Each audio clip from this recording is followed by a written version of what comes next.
একটা জিনিসকে যদি আমি লক্ষ্য করি, আমার থেকে আমার দশম পূর্বপুরুষ যিনি ছিলেন, তিনি আজ থেকে প্রায় ৪০০ কিংবা ৫০০ বছর আগে এই দুনিয়াতে বেঁচে ছিলেন। তখনকার মানুষের জীবনযাপন এবং বর্তমানে আমাদের জীবনযাপন সম্পূর্ণই ভিন্ন। তখন তারাও আমাদের মতো দুনিয়াতে বেঁচে গেছেন, উপার্জন করেছেন, খাওয়া দাওয়া করেছেন, ঘুমিয়েছেন।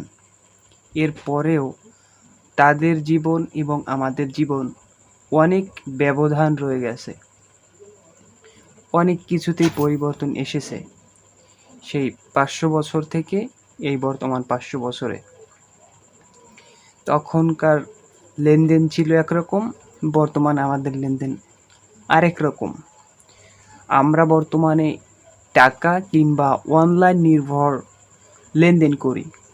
তখনকার সময়ে তাদের অনলাইন কিংবা এই যে আমরা বর্তমানে লেনদেনের মাধ্যম হিসেবে টাকা ব্যবহার করি, এগুলোর কিছুই ছিল না।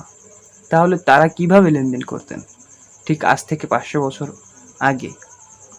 আমরা যদি এই বিষয়টাকে একটু গল্পের আকারে জানার চেষ্টা করি, হয়তো আমাদের জন্য বুঝতেও সহজ হবে। প্রথমকার সময় মানুষজন লেনদেন করত, তখন তো এইরকম আমাদের মতো উন্নত লেনদেন প্রযুক্তি ছিল না। তখন তারা হয়তো লেনদেন করত, যদি কারো চাল লাগতো সে বাজারে গিয়ে যার ডাল প্রয়োজন তার সাথে এক্সচেঞ্জ করে তারপরে হয়তো তাদের মধ্যে একটা সুষ্ঠু লেনদেন সম্পন্ন হতো।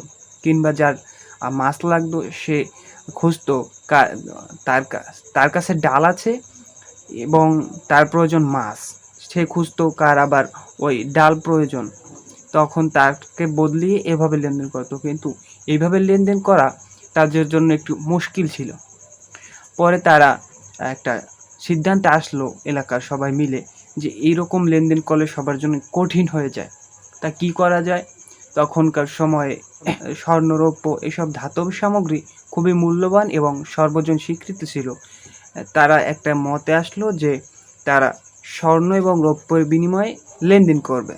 এরপর তারা কি করলো, এলাকার যত সম্পদ স্বর্ণরৌপ্য ছিল একটা জায়গায় একত্রিত করে, এবার ধরেন ওই গ্রামেই ১০০ মানুষ ছিল বা 10টি পরিবার ছিল, এবার সমান ভাগে 10টি পরিবারকে ভাগ করে দেওয়া হলো। এবার তারা এই স্বর্ণরৌপ্যের বিনিময়ে লেনদেন করা শুরু করলো।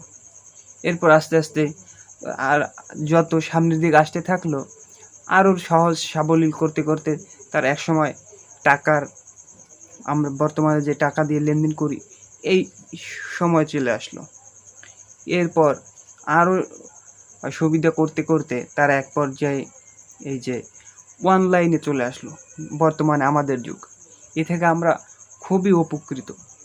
একটা সময় ছিল যখন একজন লেনদেন করতে চাইলে অপরজনের সাথে পণ্যদ্রব্য বিনিময়ে তাদেরকে লেনদেন করতে হতো।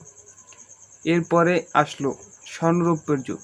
এরপরে স্বর্ণরৌপ্যের যুগ পেরিয়ে আমরা এলাম বর্তমানে সময়, যেটা আমাদের জন্য খুবই সহজ এবং সাবলীল।